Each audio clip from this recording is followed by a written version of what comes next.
Look at this rose. Isn't that beautiful? They call it a chocolate rose. Doesn't smell like chocolate though.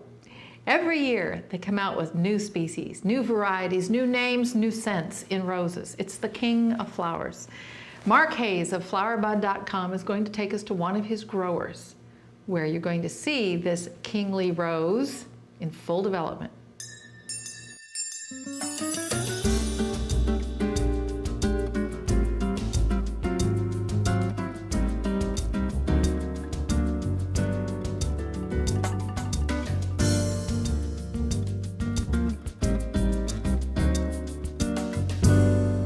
This is wonderful. Well, Mark Hayes is back with us from Flowerbud.com, only this time we're going behind the scenes on rose growers. We're in Southern California, just a little north of San Diego, in the Quail Gardens area, which is a great tourist area. And but this is like the flower capital of the world. So now, roses.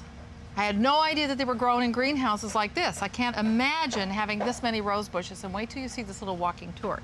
But first, talk to me about roses and the good and the bad. You're so good with this. When you pick a rose, when they're selected here, when the pickers pick the roses, what do they look for? They're looking for stem length, head size, clean leaves, disease-free, the ability to grow and bloom over a space of a week or 10 days.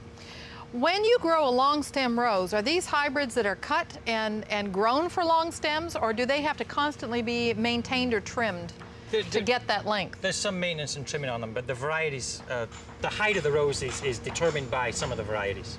Okay, so let's take a little walk in this direction. When roses are greenhouse grown, I see them in pots. They seem to be raised off of the ground. What's going on here? This is a hydroponic system. The roses are grown in these tubs, which are filled with coconut fiber. Coconut fiber? Right, and the rose bush is rooted into that coconut fiber, and then a stream of water and nutrients is fed into that coconut fiber and recirculated. So how long does it take to deplete the growth of these rose bushes? Because they're not even, I mean, they almost take on the form of just a stem flower rather than a bush. These bushes will last a few years, and the reason they look like they look, the flowering spikes come up this way, and a lot of the lateral branches are laid down sideways like this, and this is for them to catch the sunlight, so you get more photosynthesis. If all these things are up here, it's very difficult to pick them, and also they're not feeding very well off the available sunlight. So those aren't going to bloom that are bent down? No. Those are just there for photosynthesis? Correct. That's the food source for the bush, as well as the nutrients that are put in through the water. How important is the foliage to a rose bush other than photosynthesis? Because when we get them, most of the foliage is taken away. It's at this stage of the rose, it's very, very important. I mean, this is its food source. This is what it's breathing and eating through. So it's very, very important to have good foliage on this rose. When you get the rose and some of the leaves and the thorns are stripped off, that's a whole different story. You're just looking for the flower. Right. And for the most part, we really don't like to strip, when we ship the roses, we don't like to strip the thorns off them either, because that leaves wounds on the stem through which bacteria gets into the rose stem, and it's bacteria, as we've talked about before, it's bacteria that shortens the life of your flower, of any flower. Okay, so bacteria is the big enemy. Yes. Yeah. Okay, that's our cue. Let's go to where they've been picked, and now they're being, what, bundled? Right, they're cleaned? They're being graded, cleaned, and bundled, and then put into coolers. Let's go. What is this? What is happening here? And here, and here. This is a rose grading machine. I want to see.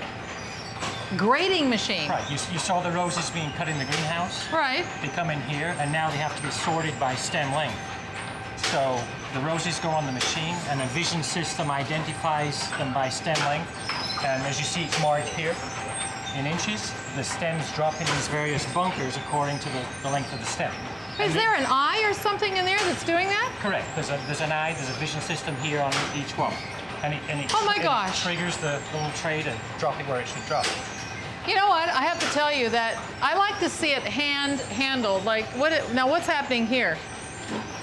They come into the bunkers here, and then this lady takes those flowers and she puts them in bunches of 25, and she puts them in a sleeve, and then she trims the ends on them, and they're ready to go in buckets and on into the cooler. Okay, roses are full of thorns. They're handling them delicately, but they all look so beautiful. Now I have to ask you some care questions, okay?